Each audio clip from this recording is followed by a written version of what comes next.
Throughout our history, one creature above all others has haunted our imagination.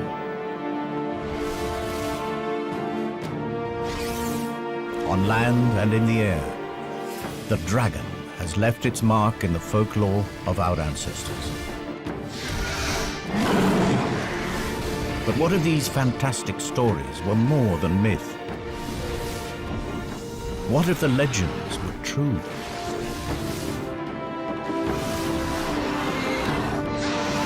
This is the story of a unique family that survived from the time of the dinosaur to make a final stand in the Middle Ages.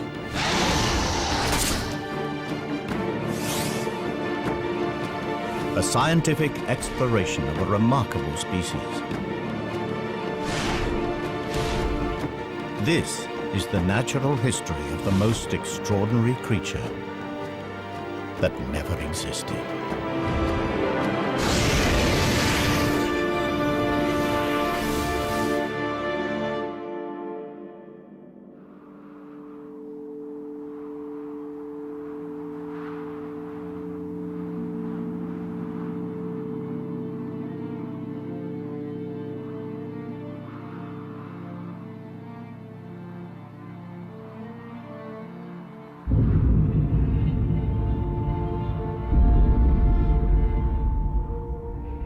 The Cretaceous period, a time when the world was ruled by the most fearsome predator that ever walked the earth. Tyrannosaurus Rex.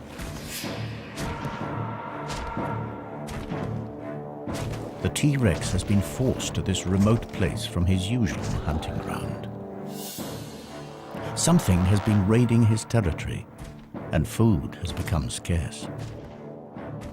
He hasn't eaten for days.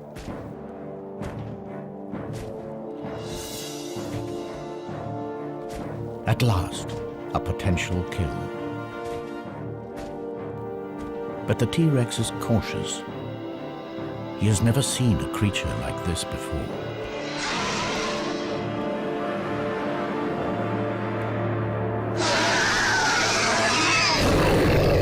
Hunger drives him on.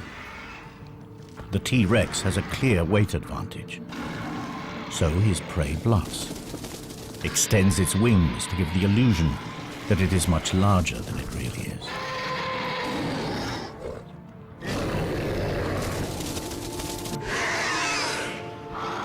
But the T-Rex isn't buying it. So the creature tries a different tack.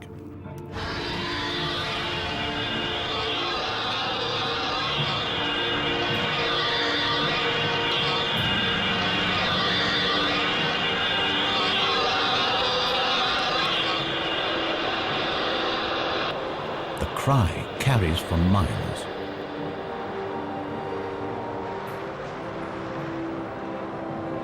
To this predator's sensitive ears, the sound is incredibly painful. But the T-Rex is still not deterred. And up here, there's nowhere to hide. But it is the T-Rex, not his prey, that is fatally exposed. They are not alone.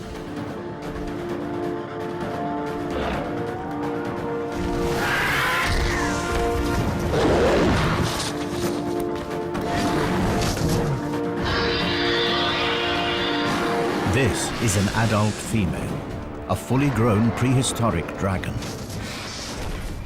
This is her territory and she's protecting her son.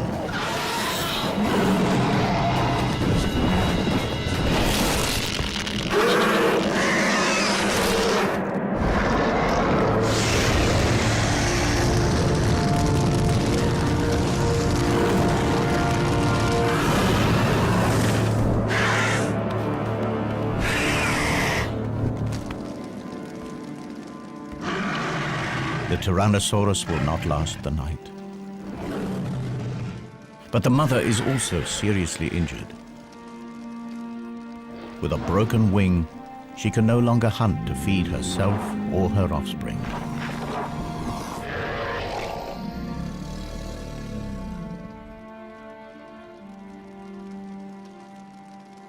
But 65 million years from now, the T-Rex's skull will inspire a theory in the mind of a brilliant young paleontologist.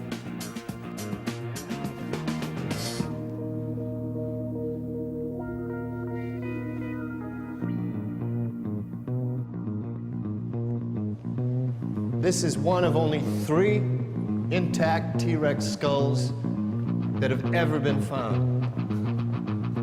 It all started 5 years ago when I discovered this complete T-Rex in Montana. It was big news. Dr. Jack Tanner, paleontologist, an overnight celebrity. But then I blew it. I proposed the existence of an impossible creature. You see, my T-Rex skull was damaged in a very specific way. To me, the injuries were evidence of an attack by a predator unlike anything known to science. The evidence was undeniable. So I tried to get others to see things my way. The nature of these marks suggests that this skull was punctured by 3 sharp objects in an arc. It's a talon formation. But I don't believe that these puncture wounds actually killed the Rex. The real death blow is here. See? Symmetrical deposits of carbon down both sides of the skull. These are scorch marks. Precise. Aimed. Perhaps my childhood obsession had clouded my thinking. You see, as a kid, I was mad about dragons. Dragons from the high seas, flying dragons from Greenland, fire-breathing dragons from Europe. And here's the thing that got me. These myths came from all over the world, right? From cultures that could never have met.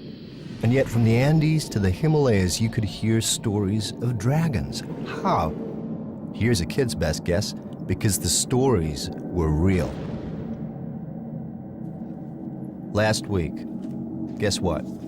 Out of nowhere, the Dragon Man is thrown a lifeline, another find. Not Montana this time, but on a Romanian mountain.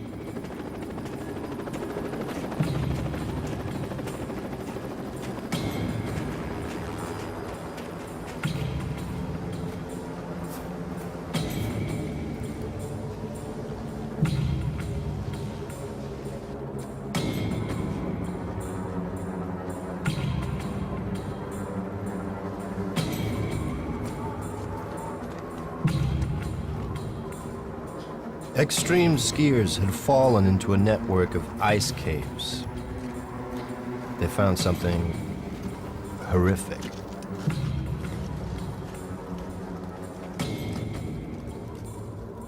A body, and he wasn't wearing the latest lightweight thermals. It was ancient. There's nothing the police could do with a 15th century corpse. This was a case for historians, not detectives. But police being police, they couldn't resist a nose around. They uncovered a medieval crime scene. A massacre.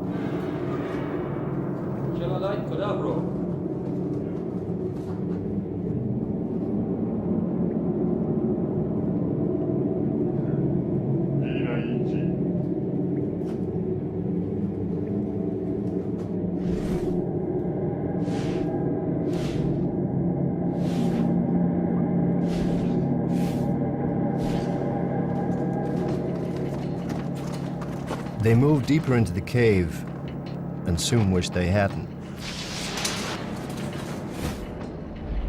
Now, I don't know the Romanian word for dragon, but someone said it.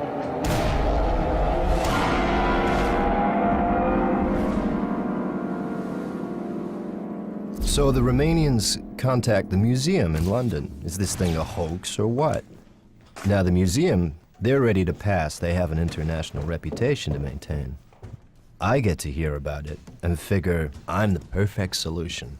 The man with no reputation to lose.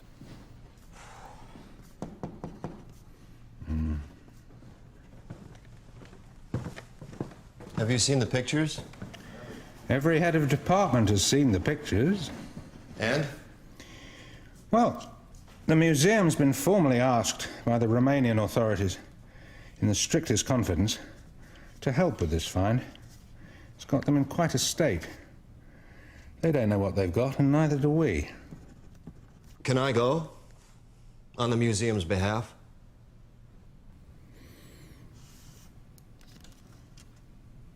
I can call a meeting.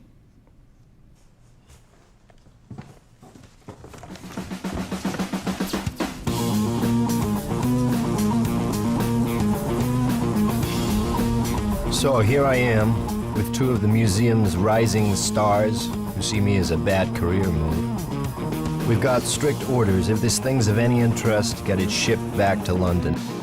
If it's a hoax, make our excuses and leave.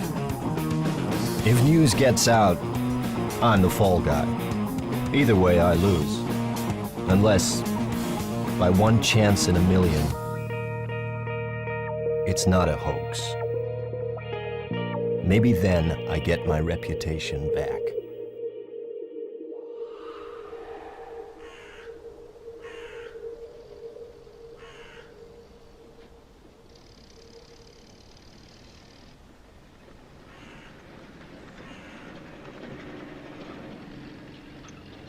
It starts badly.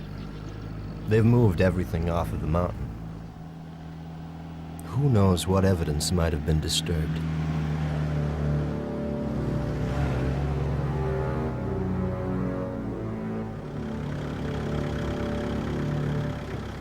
So we're in the backwoods, at a makeshift mortuary in an overgrown shed.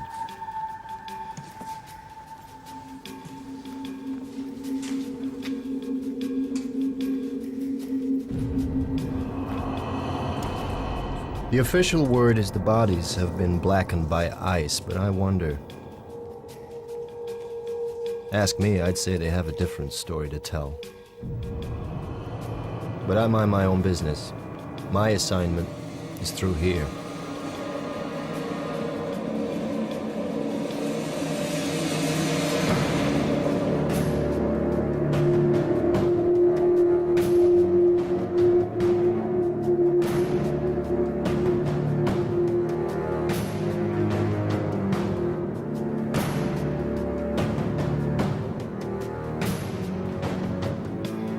Nobody said anything about a whole carcass. It's massive. I can see why the Romanians were cagey. I should be too, if I had any sense. This has got to be a hoax. Hasn't it?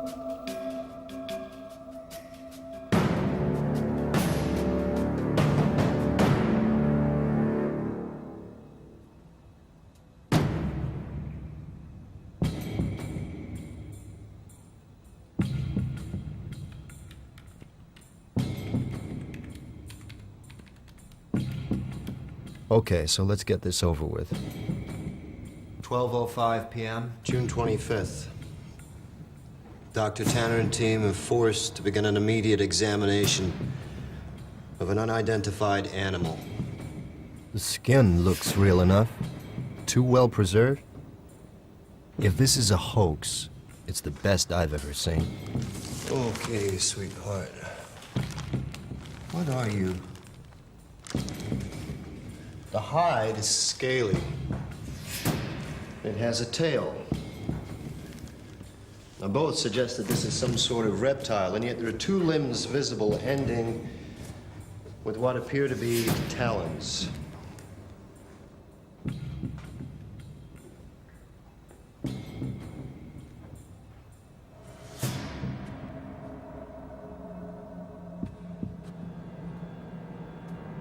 Now, these are general characteristics.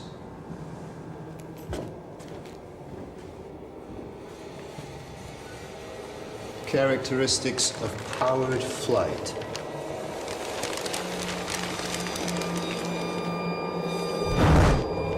Could this thing really fly?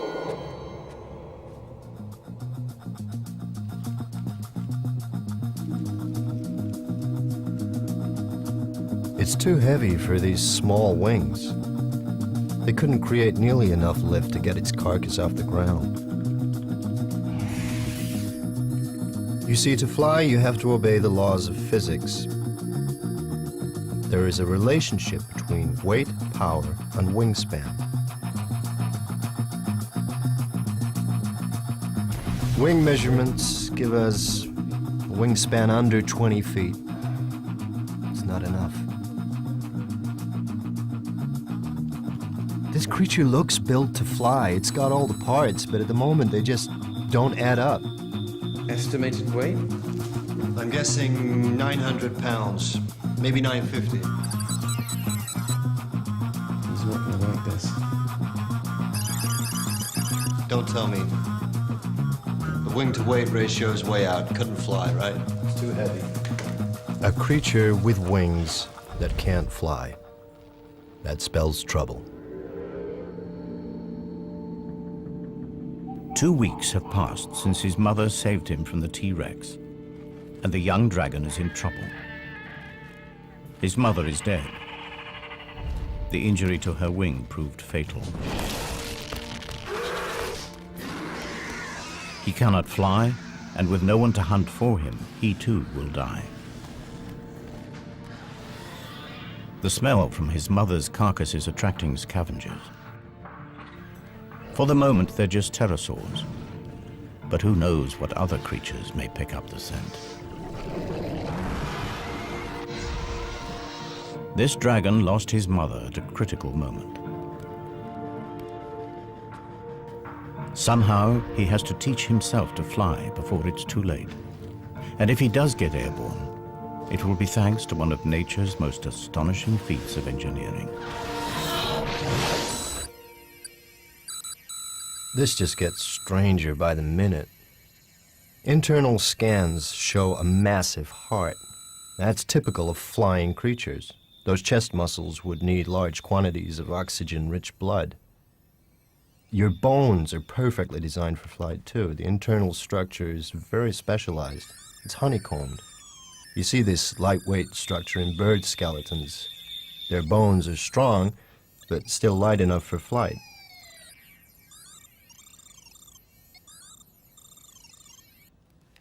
But you're still too heavy for those wings. Come on, what's your secret? Any good news? There's something unusual inside the chest cavity. What are these? The image is too fuzzy. We don't have time to speculate. I'm going inside.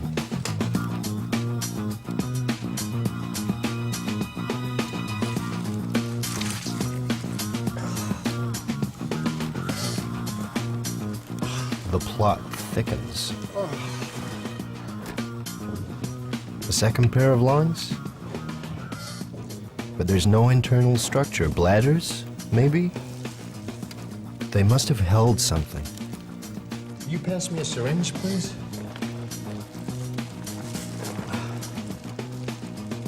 Thank you.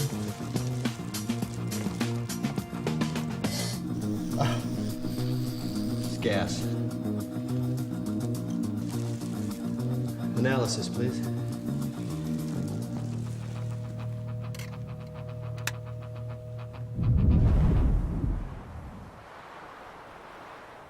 Unable to hunt, the young dragon exploits the only food available to him. His mother's meat will keep him alive for a few days. But if he can't fly, he can't hunt. His future looks bleak. Yet, even in death, his mother may still help him. In their gut, all creatures contain bacteria that help them to break down food. And as they do this, they release gas. But the bacteria inside dragons are unique, and the gas they produce is special. It is channeled into 2 storage chambers, the dragon's flight bladders.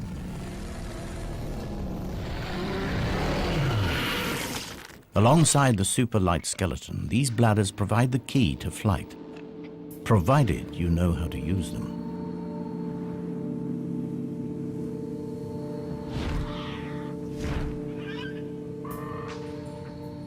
this young dragon will have to learn fast. The scent of his decomposing mother has attracted the most dangerous creature imaginable. An aging male dragon. Its broken horns and dull markings betray a dragon at the end of his days, and this is bad news for our juvenile. Continuous battles over territory mean that most males never reach old age. But this dragon is still around. He's a survivor, and he's hungry.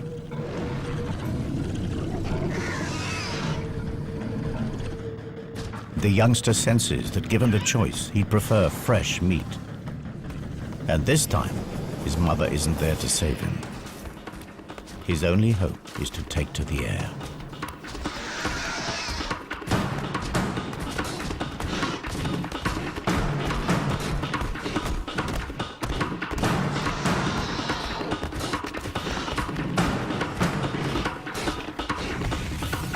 Okay, gas composition, predominantly hydrogen.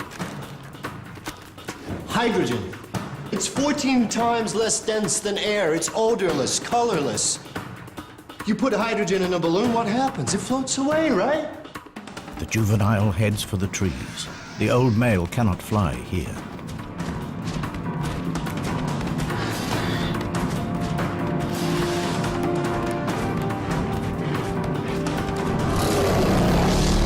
Inside, the young dragon's body is working overtime.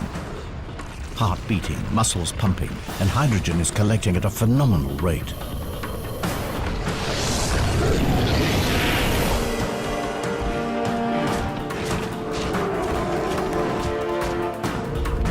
Fully expanded. What would you say is the cubic capacity of one of these things? 15 cubic feet. There are two. That's 30. 30 cubic feet. A pump full of hydrogen. What kind of lift does that give us? Not quite there, but maybe.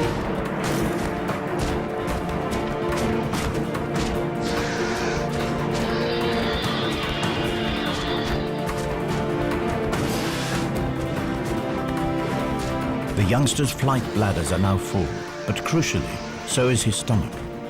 The undigested meat is weighing him down. Just in time, instinct takes over. He empties his stomach and spreads his wings.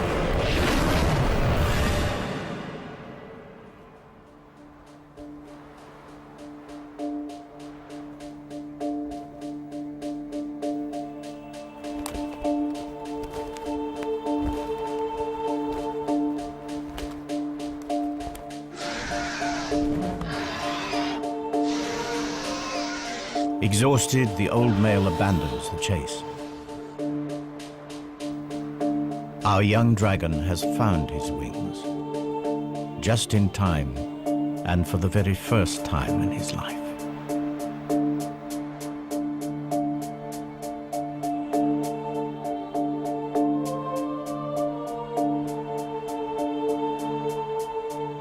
Analysis suggests it's to be confirmed that maybe, just maybe, this creature could fly.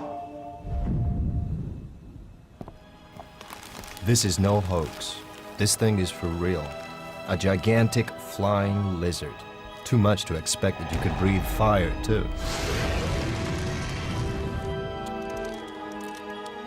If it's interesting, bring it back to the museum. That was the plan. Well, it's interesting, all right. But let's see what else we can find out before we have to leave. Okay. Time to put our heads into the lion's mouth.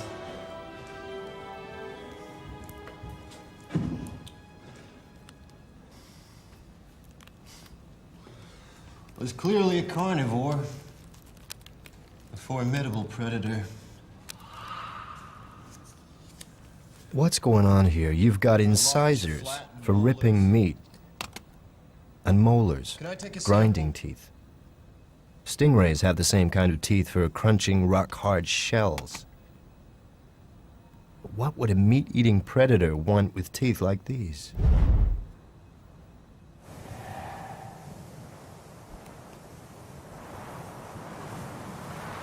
Several years have passed.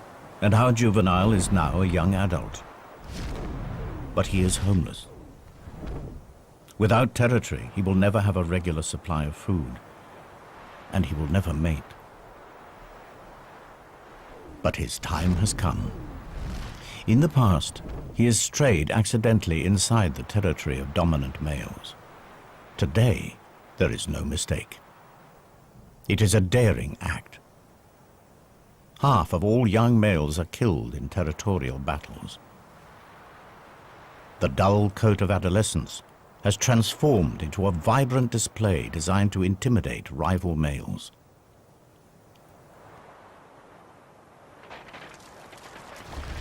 But before he makes himself known, he takes on stores of a rare and valuable mineral found at the heart of every dragon territory. He is preparing for the fight of his life. And these rocks will hold the key.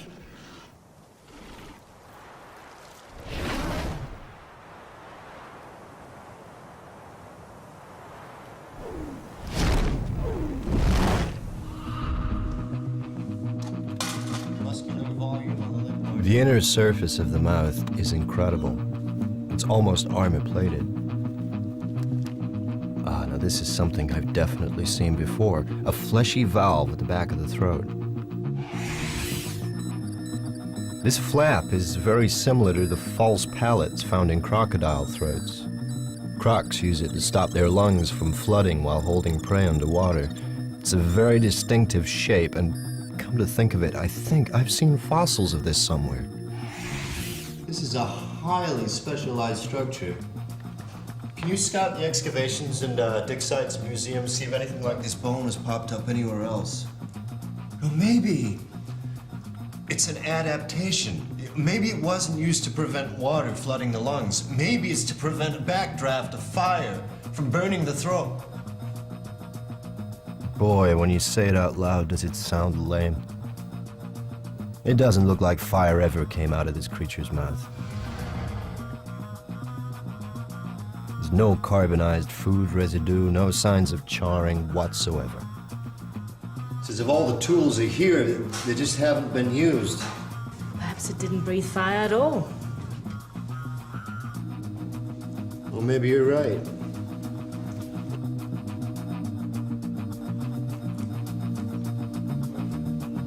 Let's take a step back. Nature isn't constrained by our lack of imagination. Think about it. The natural world is full of bizarre creatures that have the most extraordinary weapons, tongues like spears, colors that change, and shapes. Lassos even, but a creature that breathes fire? Bear with me. Meet the bombardier beetle. Now, when this guy gets angry, he fires out liquid at a temperature of over 200 degrees Fahrenheit. Now, how's he do it? By pumping a liquid fuel into a reaction chamber where a catalyst ignites it. The exploding chemicals have nowhere to go but out. And with a bang! Now, is that how dragons did it?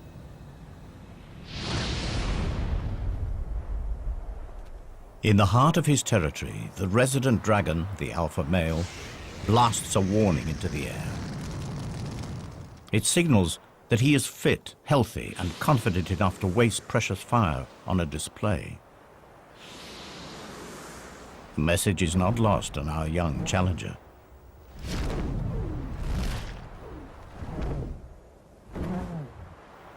If he has any chance at all of winning this duel, he must be at his very best, because the stakes are high. With territory comes not only a guaranteed supply of food, but the one thing every young male needs if he is to leave his mark on the next generation: females.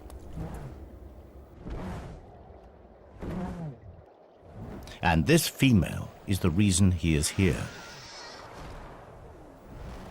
She's in season, and for just 1 month will breed with the alpha male. He's killed for her before, and he'll do it again.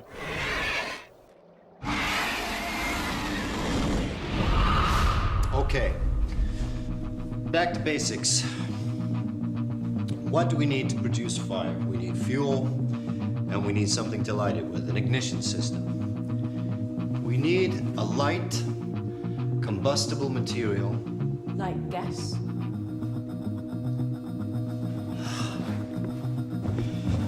Now, what did you say was in these things? Hydrogen and methane? How could I have been so stupid? I need a light.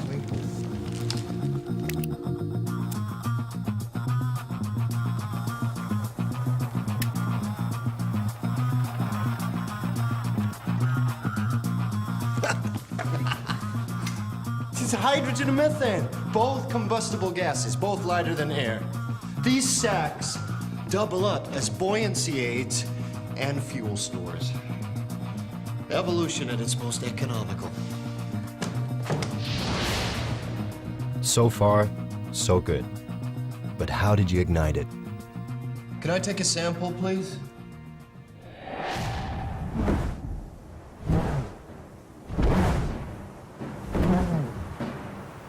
The alpha male is an experienced warhorse. With nothing to prove, he's lost the bright colors that mark out the young challenger.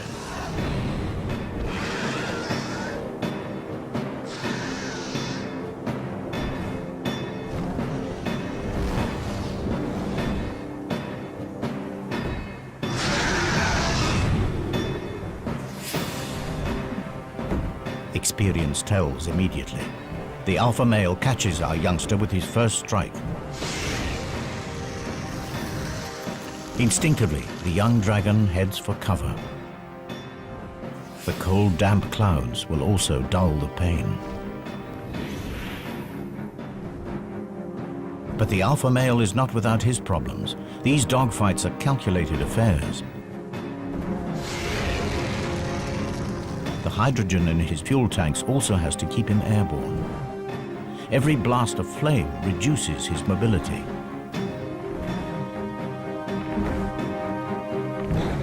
The challenger appears to accept defeat. He heads for the territorial boundary. It seems that now his best hope is to escape with his life. The alpha male drives on. He would rather finish him now, but he has misjudged his young opponent. The youngster is faster, more agile, and crucially, he has a full payload to burn. Wouldn't you know it? That sediment on the creature's molars, it's rock, with particularly large traces of platinum. Platinum is not just a precious metal, it's also a catalyst.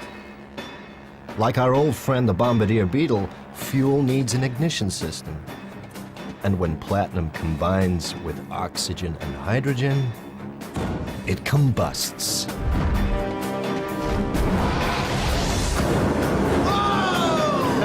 It produces fire.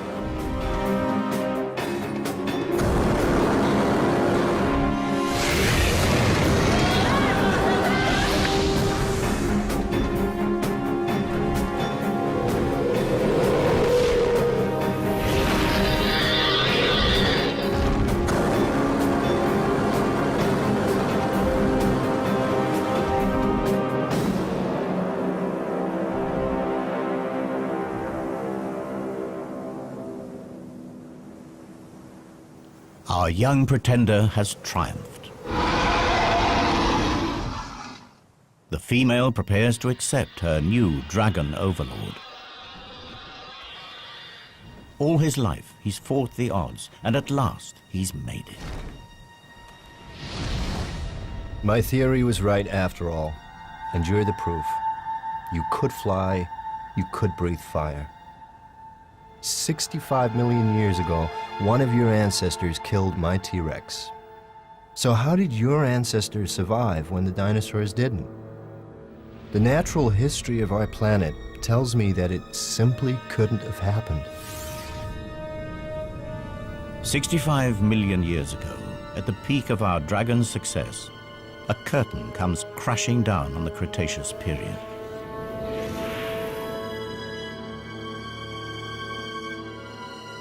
A meteorite the size of Mount Everest smashes into the planet. Known as the KT event, it wipes out nearly all life on Earth.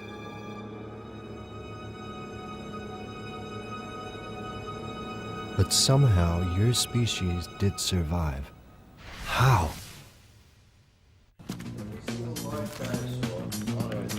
If the KT meteorite finished off the dinosaurs, how did a giant species like yours survive? Let's think straight. What other large creatures survived KT? Sharks, skates, rays, turtles, coelacanths, amongst others. And all have in common? Their marine life. On crocodiles, too. Crocodiles. The false palate is found in crocodiles. Raised nostrils, suggesting a creature that could hold its prey in its jaws and breathe while completely submerged in water. But this creature didn't swim, it flew. It has wings and talons, not webbed feet, suggesting the palate must be an evolutionary relic. Somewhere in the dim and distant past, this creature's ancestors lived in water. You swam from extinction.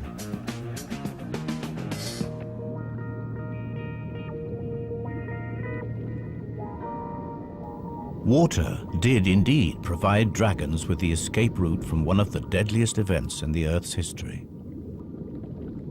But not the prehistoric dragon. The land-living dragon was indeed wiped out. But it was not alone. The dragon family had another branch. At the time of the KT catastrophe, the prehistoric dragon had a cousin, the marine dragon. Both species were descended from a common ancestor, but they followed very different evolutionary paths. The marine dragon lived in the sea, and life in the sea was less affected by the KT event.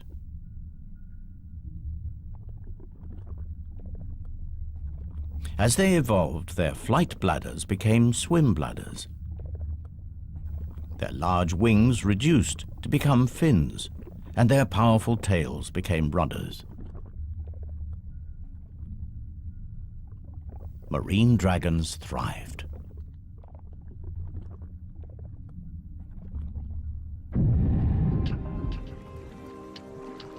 Then, as global temperatures rose and the land recovered, some marine dragons returned to shallow waters.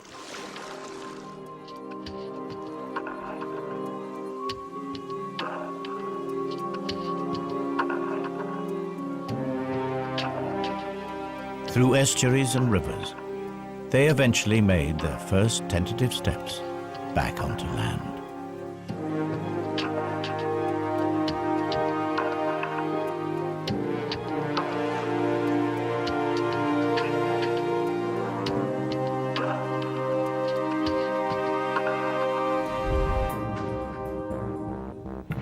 The sea serpent. Are the legends actually about marine dragons?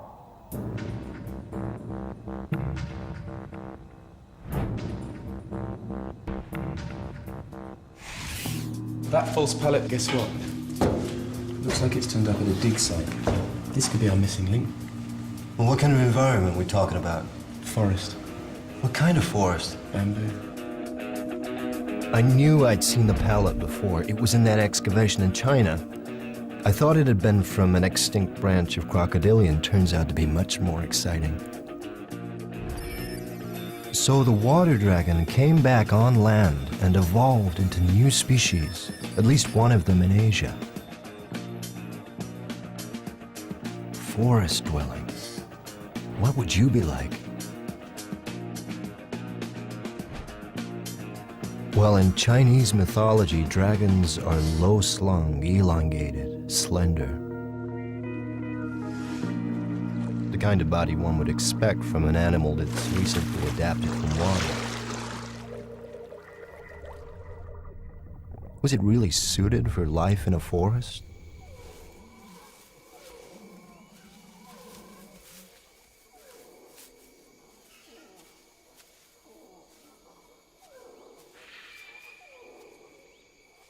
The dragons that return to land discover that the prehistoric world has changed.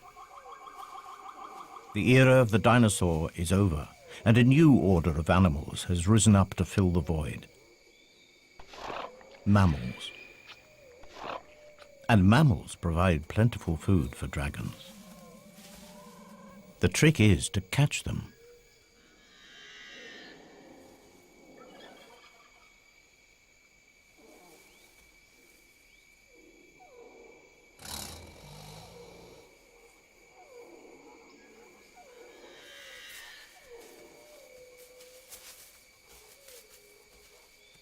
The superb camouflage and silent movement has made this dragon all but invisible in the bamboo forest.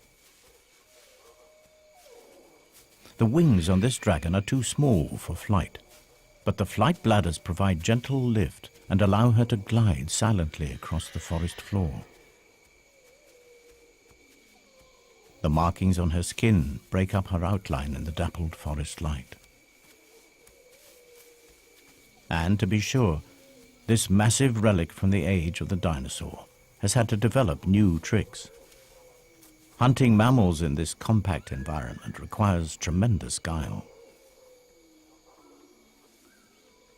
Small, fast, and agile, mammals have incredibly acute hearing and smell.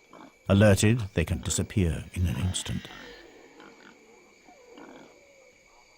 Positioning herself downwind from her prey, she lies in wait and listens intently.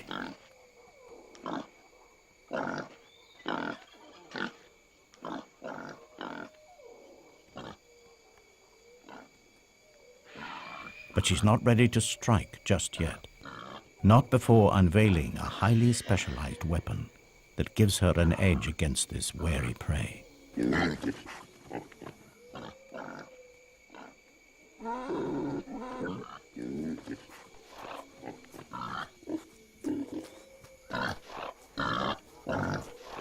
The forest dragon has developed a remarkable behavioral strategy.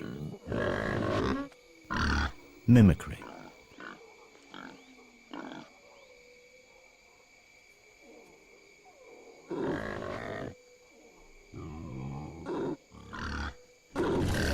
By carefully controlling the flow of gases from her flight bladder, she manipulates her voice and entices her prey.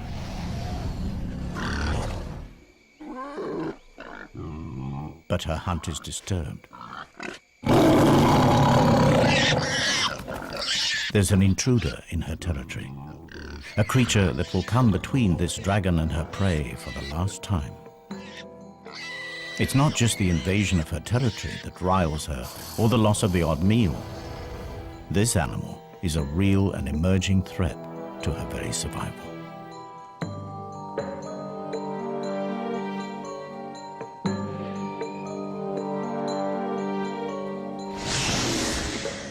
A glide is the best her stunted wings allow. But she has the scent now and is determined to finish things.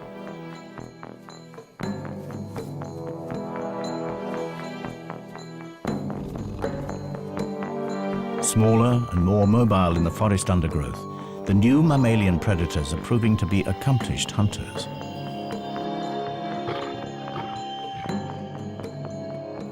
Left alone, these predators will outcompete her for food, and she would starve.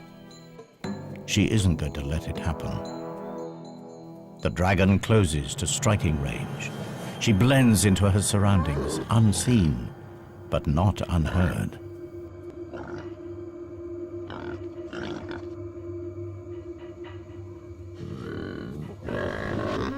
The sound is not a warning to go away, but an invitation to come closer. The tiger senses a meal.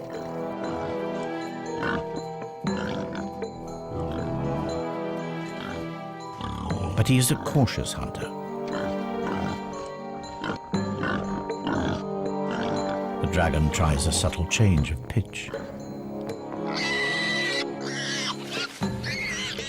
The prey sounds distressed. An injury, perhaps?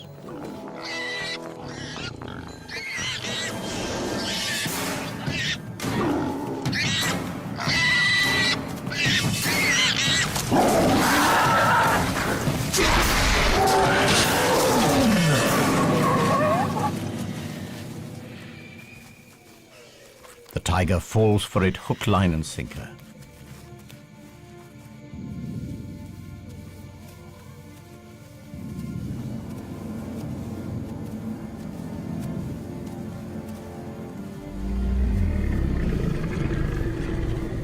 One less rival, one more meal. The kill is taken to a clearing.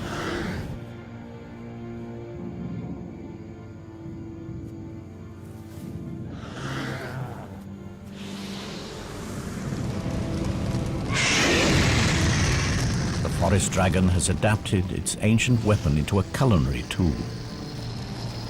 Cooked meat is far more easily digested. But the flames draw another mammal near. A species that will prove a far greater threat to her survival.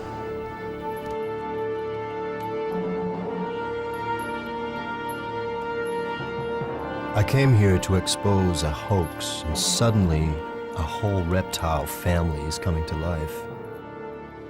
What a family. Of all the prehistoric giants, only yours survived the KT catastrophe. And you weren't the only dragon. Seems there was a forest-dwelling Asian dragon, a sea dragon too, just like the myths. Could there have been others?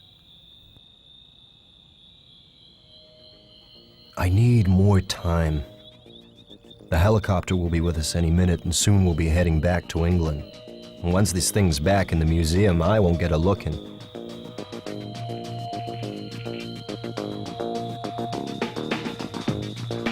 Until then, we'll keep scanning.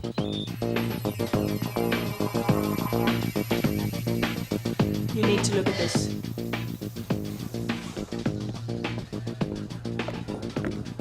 I've just noticed these fragments here. What are they? Crushed ribs? No, the rib cage is totally intact. But they're bone fragments, right? What are they?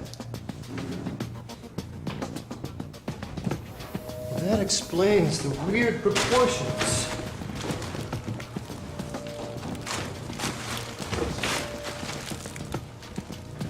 Of course.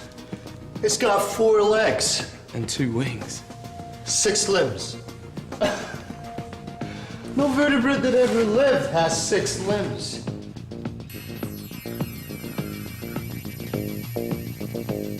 It's true. Every land-based vertebrate on the planet has 4 limbs. Front feet, back feet, arms and legs. And airborne creatures too, feet and wings. They all have 4 limbs. But not this dragon. It's got 6. It can't be a fake, not now. If those legs are for real, then they'll show up in its DNA. Oh my. Now that's some freaky mutation. This creature has a genetic adaptation unlike anything in the animal kingdom, and wouldn't you know it? In the gene responsible for generating limbs. And it's here in mythology, too. The Chinese, the Aztecs, Polynesians, they all drew images of creatures with the same adaptation, giant 6-limbed reptiles. The clue was there all along. How could I have missed it? These drawings aren't wild imagination. They're records. These primitive people were telling us something, and we weren't listening. And if the images are accurate, then there are even more evidence that there were many types of dragon, and they lived everywhere on the planet.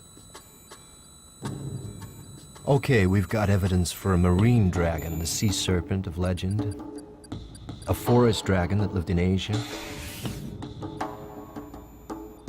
the Chinese dragon that adorns 1,000 pots,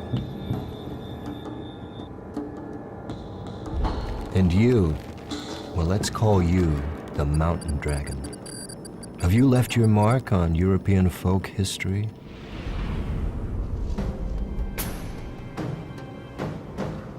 Romania, dragon iconography. Here you are. Recorded in stained glass. The locals called you the devil from the mountains. And the legend conforms pretty much to type, terrorizing local folk, raiding livestock, breathing fire, a monumental battle to the death. Is this a 15th century photograph of you?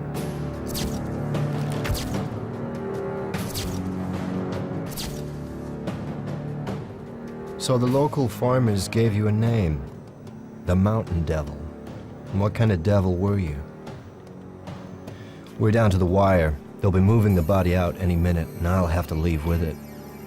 One last check. Could we have missed something? What's that in the heart? It's something embedded in the right atrium. That's not organic matter.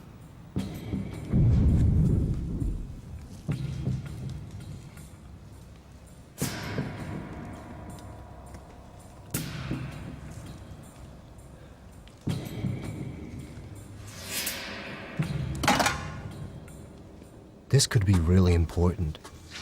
Unequivocal evidence that dragons and humans were at war.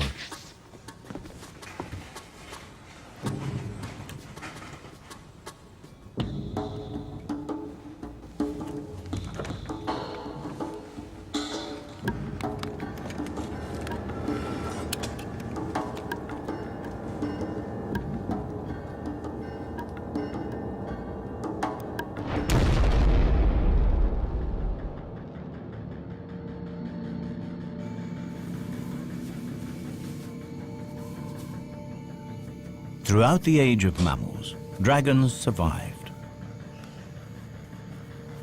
But their survival was precarious. Fire was the ace that kept them one step ahead of the competition.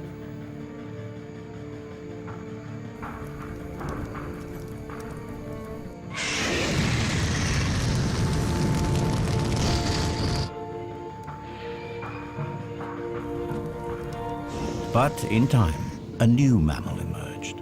Small, vulnerable, but supremely intelligent.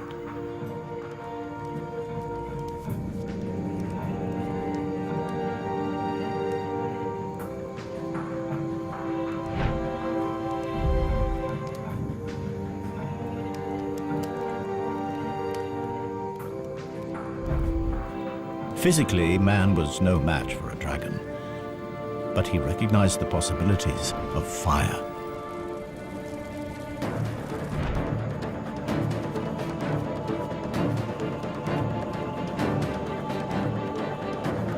With fire, mankind could clear forests for farmland, mold metal into savage weapons. In the evolutionary blink of an eye, mankind was pushing the most deadly predator in the natural history of our planet to the verge of extinction. They had turned the dragon's most potent weapon against them.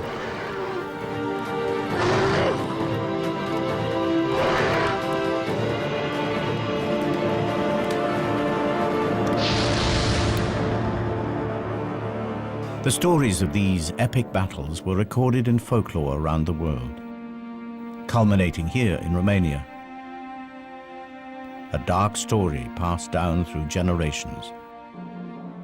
The story of a demon on a mountaintop, and of knights drawn into the mist, never to be seen again. Until now.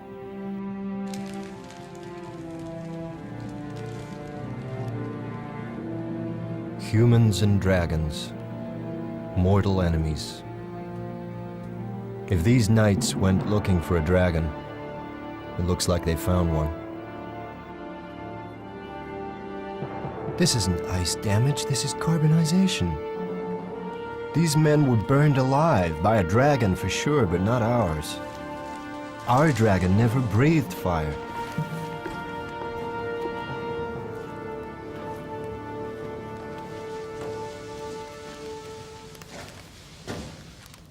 We haven't finished yet. Yes, we have. Look. Look.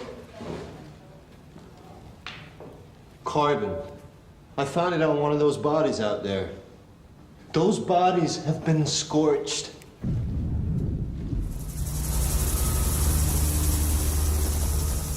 They're right, of course. It's the find of the century, and we can't risk it turning to mush. But the mountains are calling me. What did those men find up there? They're ready for it!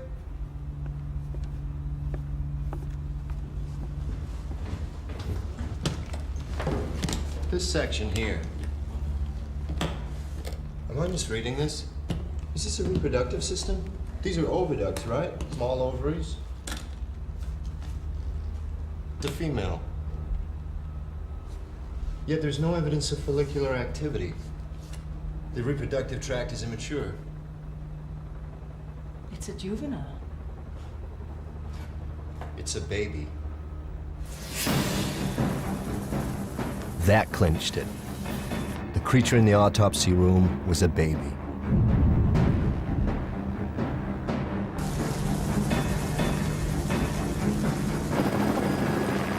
The cave wasn't just the scene of a random crime.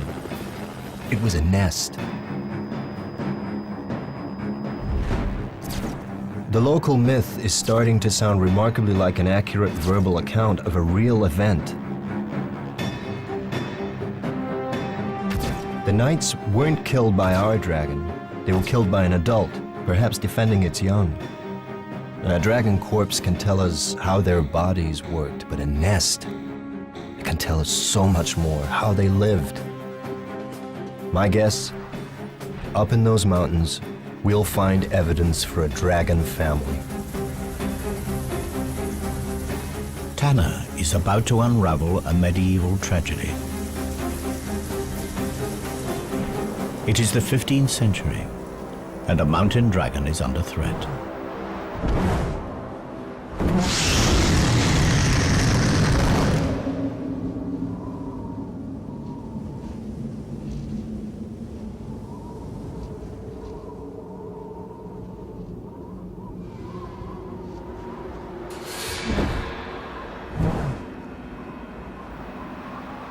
The distant ancestors of this female mountain dragon fed on the wild herds that roamed the vast Asian grasslands. But the herds were tamed by man. For dragons, they were no longer fair game. They were livestock. And so the dragons that gorged themselves on the plains have been driven to the remote regions of Europe. And in this remote place, wild game is scarce. Today, she is hunting the rarest creature on Earth. But not to eat. Today, she's looking for a mate. She spreads her scent throughout her territory.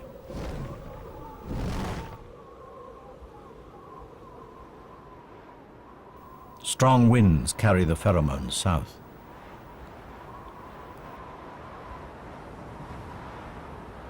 Female dragons mate once every 7 years, yet this mature female has never seen a male dragon. Nevertheless, every year when she comes into season, instinct commands her to play out the rituals of attraction. Her season is almost finished, and the window will close for another year.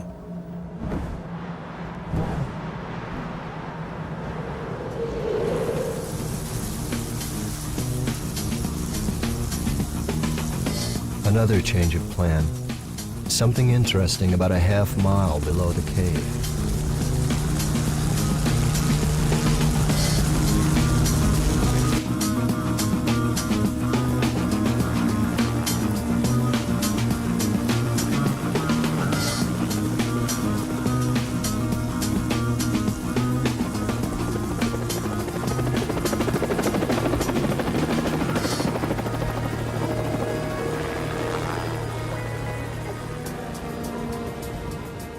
The melting snow has revealed unusual features on the rock.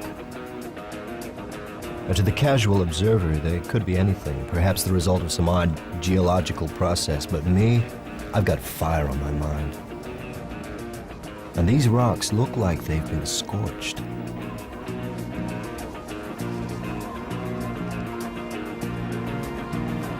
No, don't worry about samples. I need you to follow this line and look for more burn marks. And tread carefully, watch for hidden crevasses.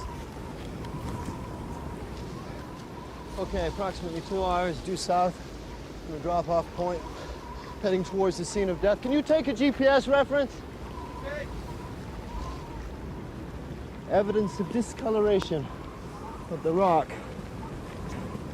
Seems to have been subjected to a blast of intense heat. It's literally scarred the rock. These rocks have been burned to melting point in symmetrical lines. The dimensions are frightening. Lightning couldn't do this. Forest fire? It's not likely. We're halfway up a mountain at the edge of a glacier. The lair is nearby. Was there some kind of fight?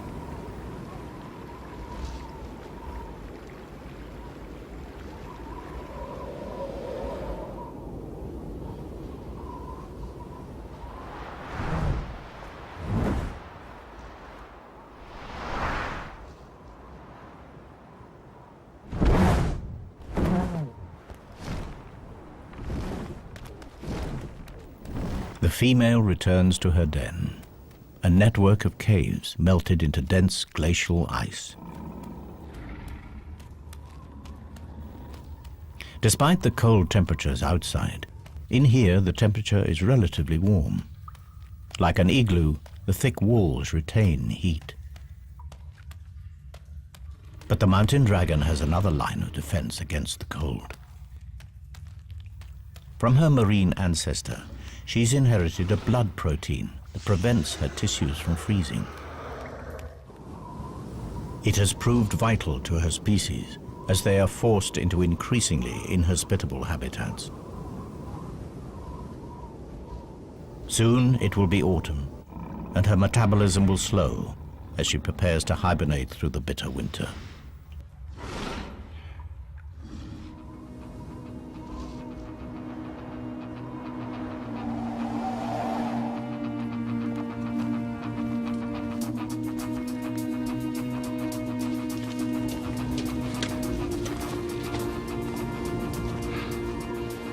This is it.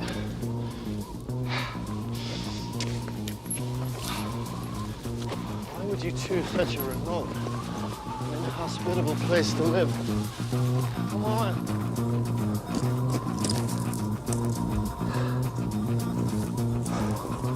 Well, the police have done their job. Now it's our turn. Set up ultrasonic mapping and grid digital tiles of all the surfaces. We need to get a clear picture of what this place looked like 600 years ago. Can you begin excavation of the floor and the walls? Any extra forensics that we may have missed that may give us some clues as to the nature of the creature? I'm on it.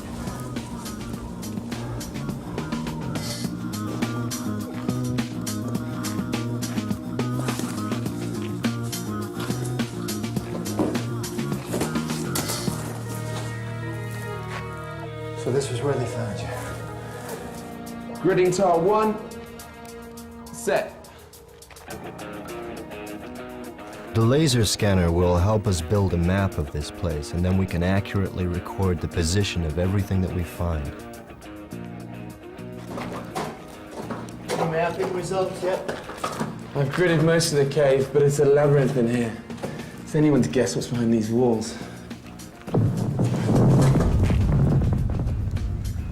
Glacial movement. Set those echo scan charges at minimum. We don't know how unstable this place is. Echo scanning. Small explosive charges send shock waves into the ice. The echoes will tell us what's behind them.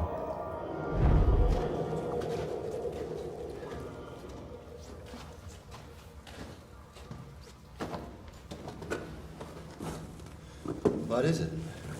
I'm not sure. I know what this is. Dragon poop. Looks like organic matter. Beautifully preserved. Good work.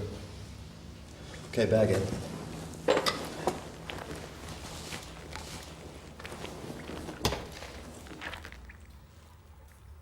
Sorry. Evidence of bone shards. And look, these look like fruit stones. Date stones? Not many date palm trees in the Carpathians 600 years ago. It's possible that she strayed, but it's more likely that this is the feces of another. And so the next question, why would you travel such an immense distance across the continents and the climates? What could possibly attract you to this place? Whatever dumped this had its last meal in a much warmer place. Somewhere a long way from here.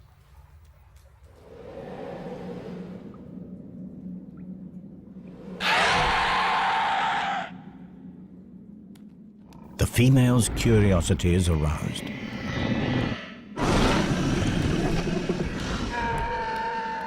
It is a sound she has never heard before, yet somehow it seems eerily familiar.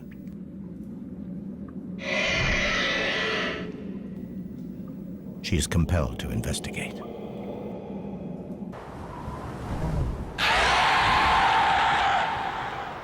Against all odds, a male mountain dragon has picked up our female's scent.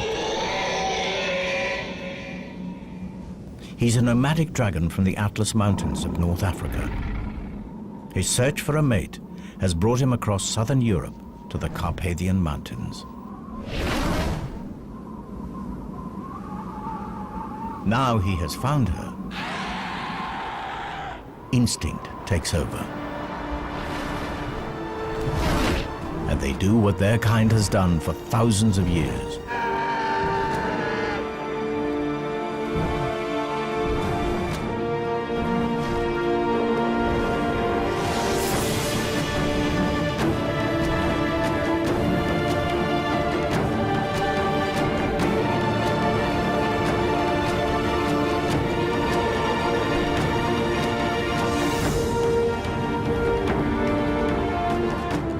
It is a courtship ritual that is as perilous as it is spectacular. At the height of her climb, they lock talons and drop in a dazzling free fall. It is the ultimate test of faith.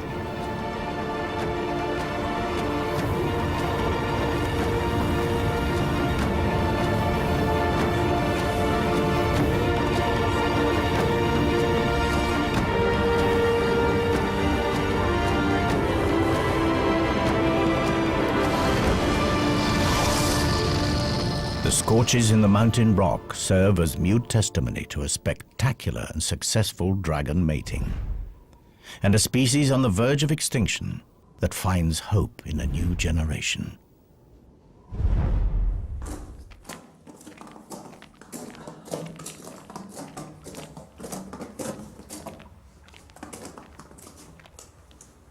What is that?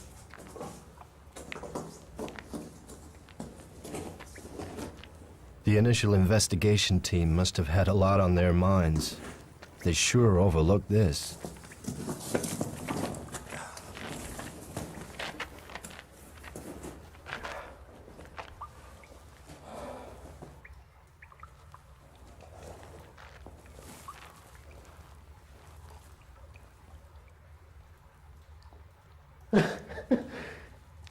It's a nest. Judging from the size and shape of the calcified fragments and the curvature, I think it's safe to say that this egg was of considerable size. And given the fairly limited number of fragments, I think it's safe to say that only one egg would have been incubated at any one. Oh my God.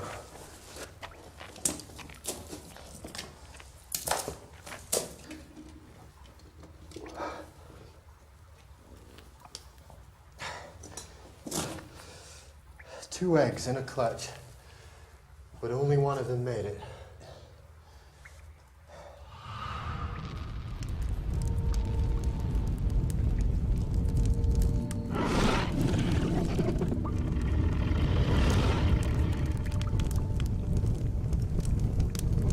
Crocodiles bury their eggs in active compost to keep them warm. Dragons have a much more direct method.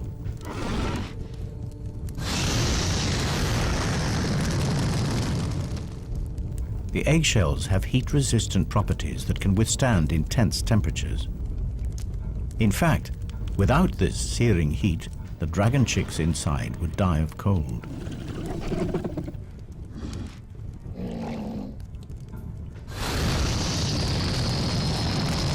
The rocks shield the eggs from the direct blast, but they also retain heat, releasing it over a long period and keeping the temperatures inside the nest stable.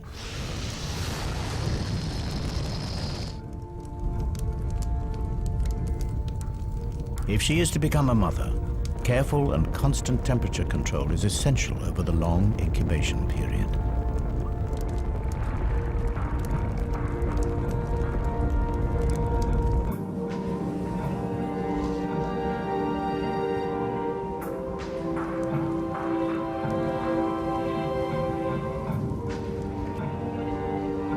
Her mate returns from hunting. He has been unsuccessful again.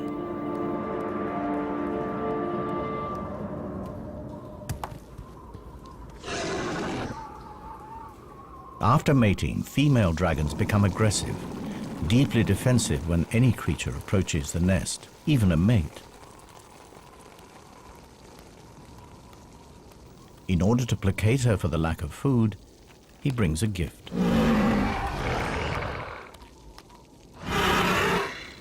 Another rock for the nest.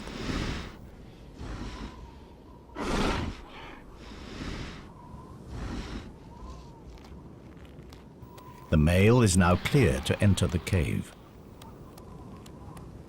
The female will take her turn to hunt.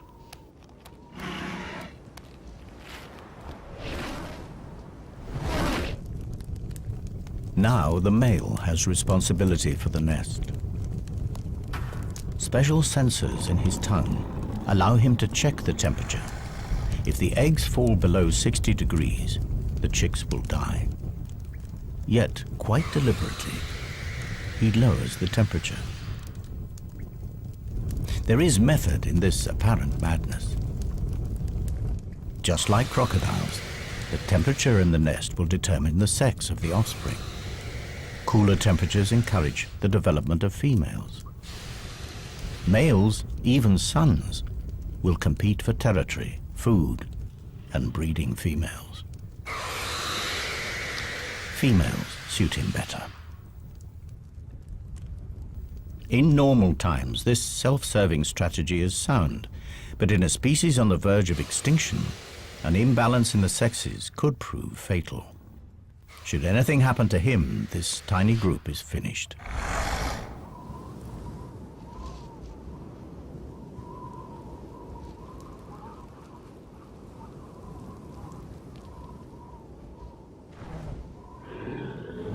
The female returns empty-handed from another hunt. The male is not at his post.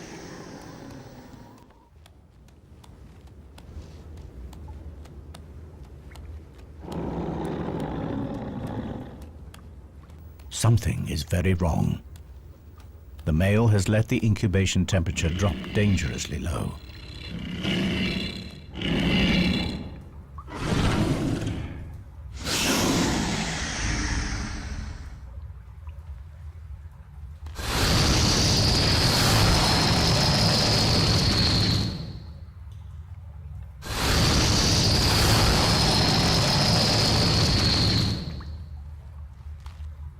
It is already too late for one of her chicks, but one might survive.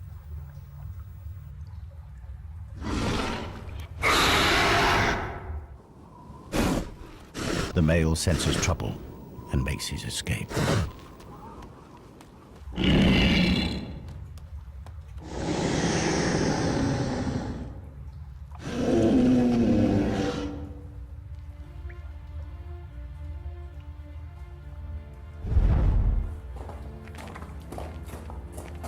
The cave continues to yield up its secrets at a fantastic rate. Bones from a domesticated sheep. You are preying on local livestock. Silly girl, you are playing a very dangerous game.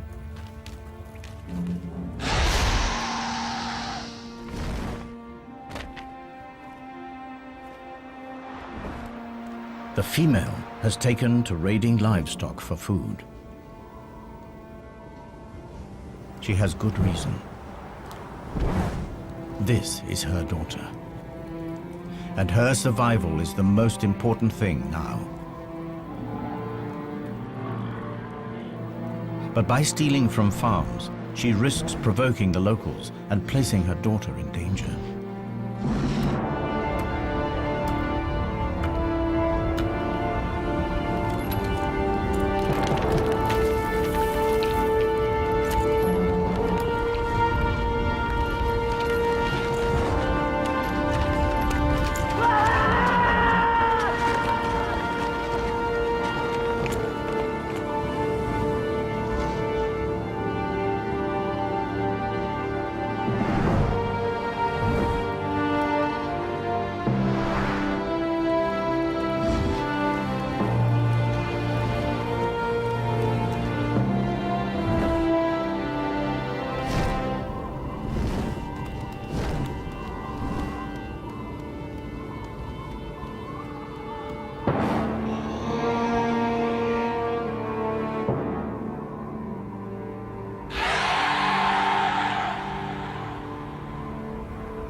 Unaware of the price on her head, the female dragon continues to equip her daughter for the future.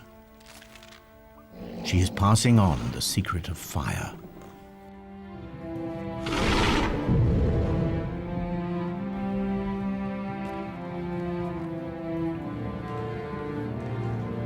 These marks could have been made yesterday. They were after something in the rock. We'll need tests, but my guess is that we'll find platinum. This nest wasn't built here for the view.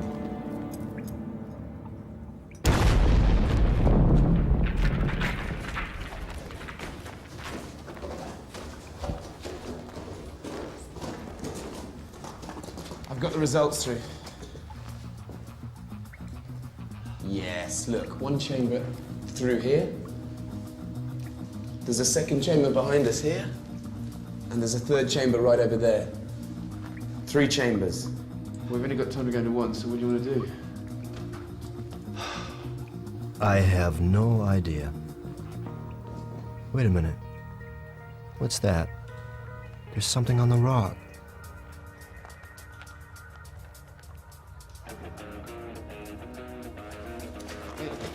Stand here. Stand here. Put your arm. This arm. Just stay there. Just don't move. No, put your arm back.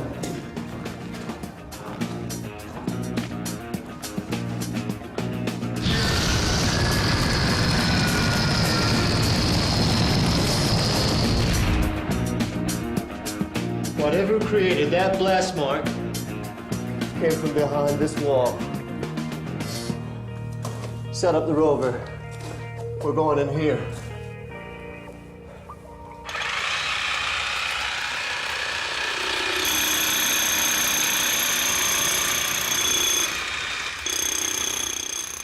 The ROV, Remote Operated Vehicle.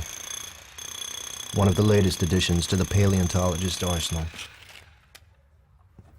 The small camera can scoot through the tightest holes to send back pictures.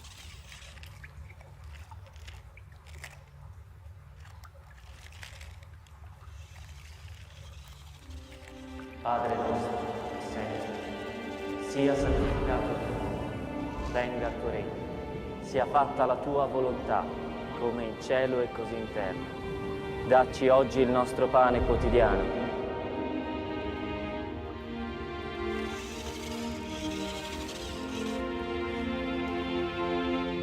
E rimetti a noi le nostre debiti, le nostre colpe, come noi le rimettiamo ai nostri debitori.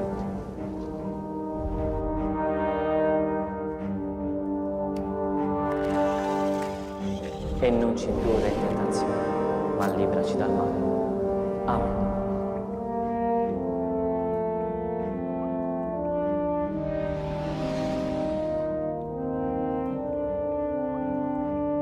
We gotta get in there.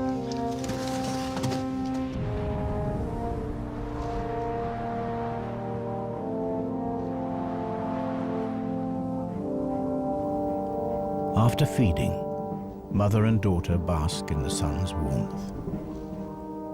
Their wings soak up heat like solar panels.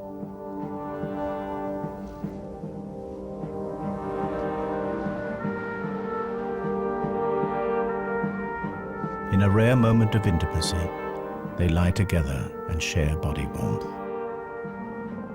Soon the mother will have to hunt, and her daughter will be left unguarded.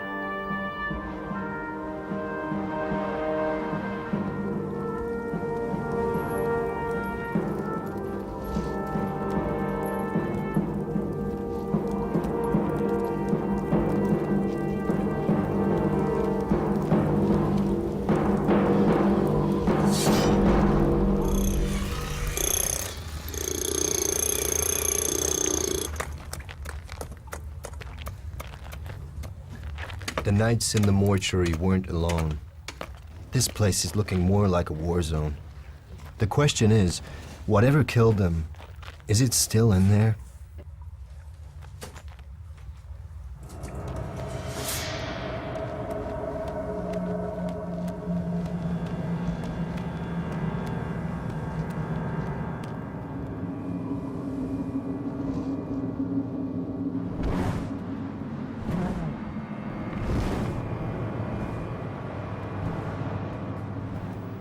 With summer drawing to a close, the dragon is desperate to fatten herself and her baby before they hibernate. And in her desperation, she has all but cleared the local farms of livestock.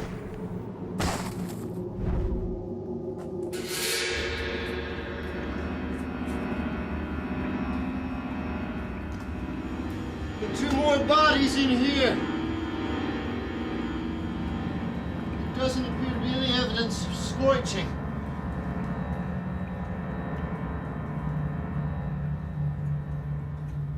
I'm getting closer. I know it. Where are you? Wait, there's another passage. I'm going through here.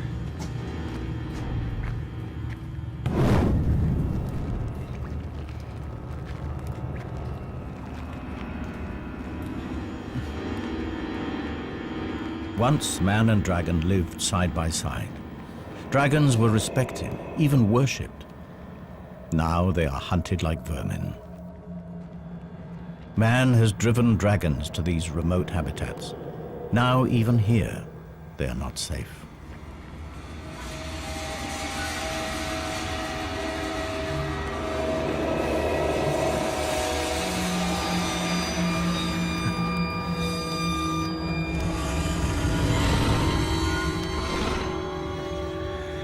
Without the ability to breathe fire, this immature youngster is vulnerable. But her assassins were reared on stories about their terrifying weaponry.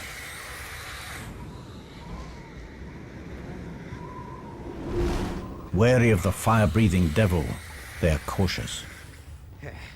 Eventually, they sense that this dragon carries no threat.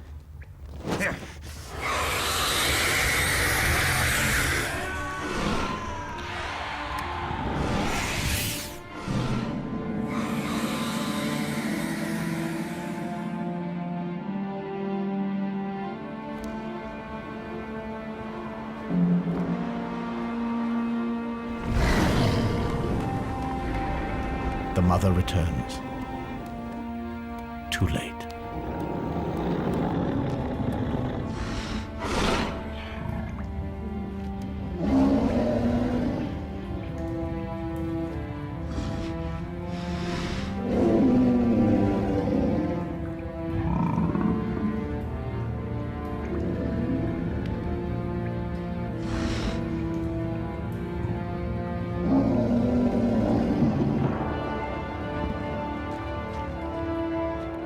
But her grieving will have to wait.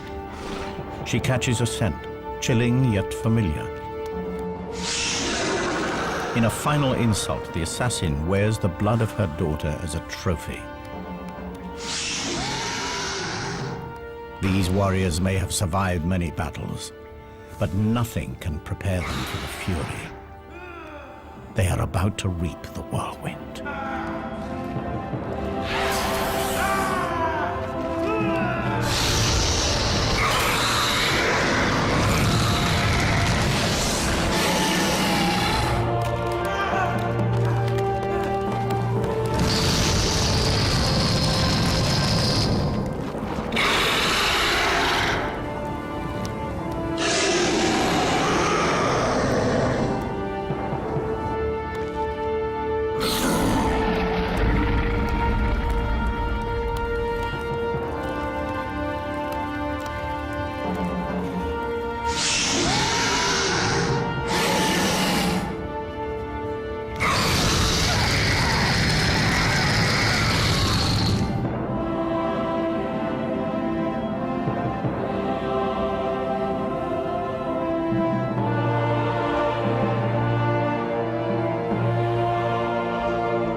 Like higher mammals, dragons invest many years in rearing their young, and like those mammals, they feel loss.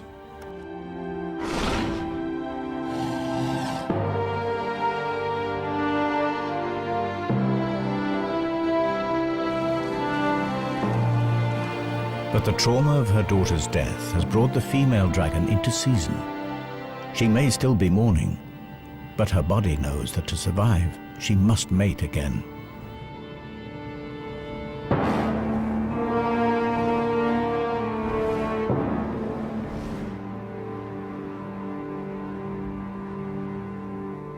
She starts again the process of attracting a mate back into her territory. She displays the armor from her daughter's assassins. Dragons are naturally attracted to reflective objects. It is a long shot, but perhaps a glint might catch his eye. The chances are that he's no longer alive. There's nowhere left to hide.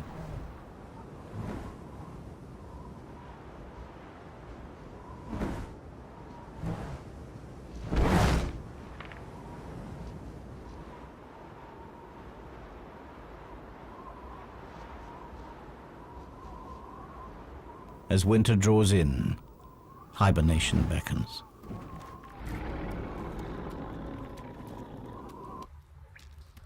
She'll have to survive the winter on her meager reserves of fat. Her body temperature drops dramatically and she goes into suspended animation. All her usual functions are placed on emergency status, and her hydrogen reserves fall to almost zero. And in this state, she's as vulnerable as her daughter.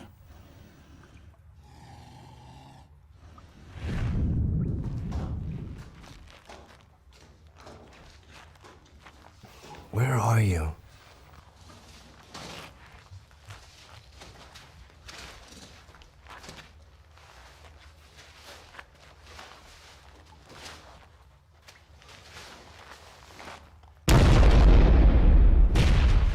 Another body!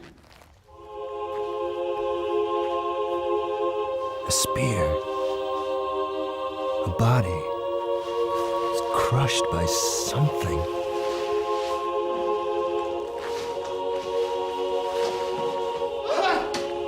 I found a wing! It's huge!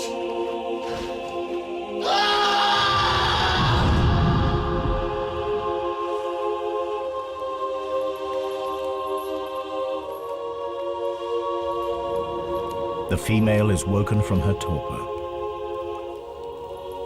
More men have made the climb to her lair. This time they are better prepared. Mercenaries paid by the local farmers to settle the score.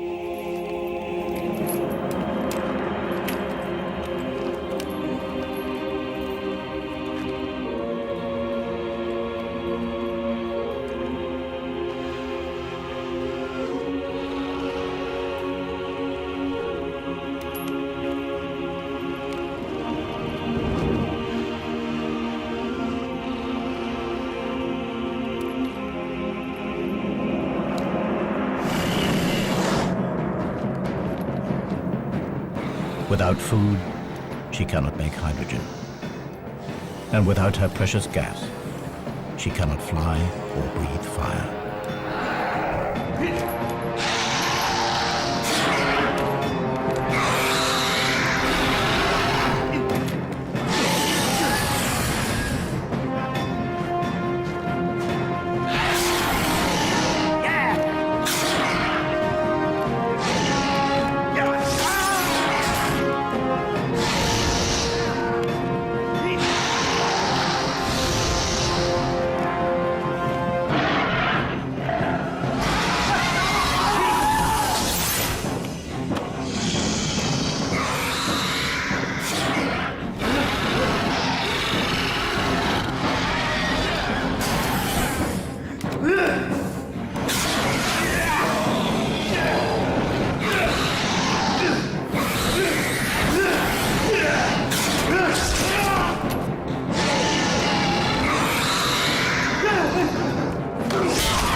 Over the years, the cave was sealed by snow and ice, and the bloody battle frozen in time.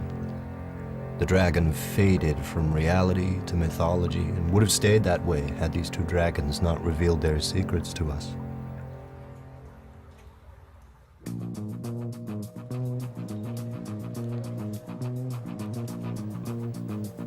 I left the museum with my reputation in pieces. I return with the story to end all stories, and evidence that will rewrite natural history.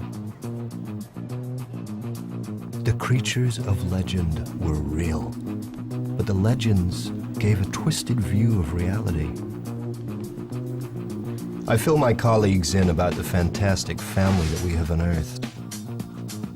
A group of animals that lived alongside the dinosaurs, that escaped annihilation by going underwater, that re-emerged all over the globe, claiming forests and conquering mountains.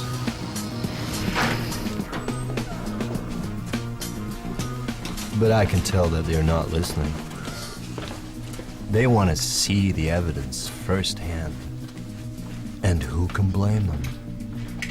This way. And goggles on, please.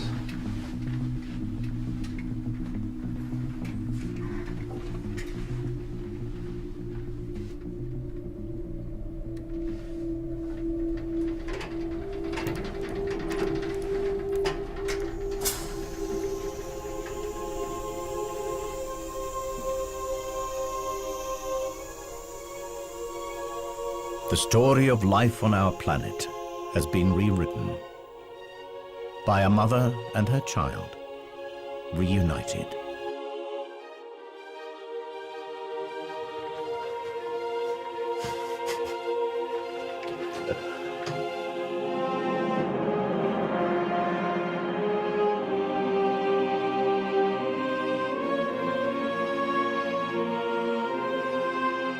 And that's what we have here.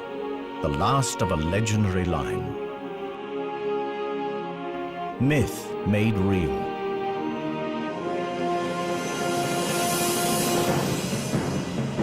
The myth of a sheep stealer. The reality of a mother struggling to feed her young. The myth of a vicious beast. The reality of survival at any cost.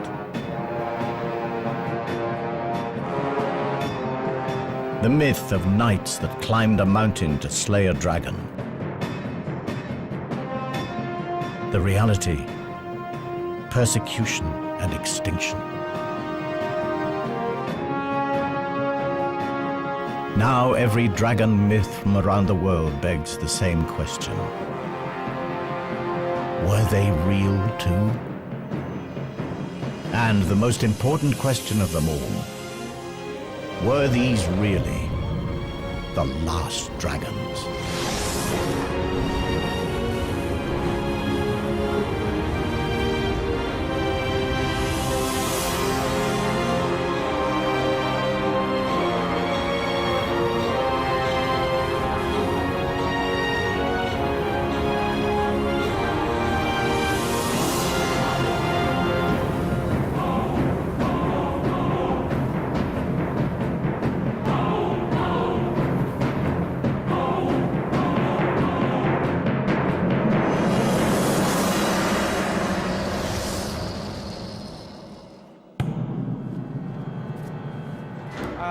Professor Tanner, I thought I'd catch you.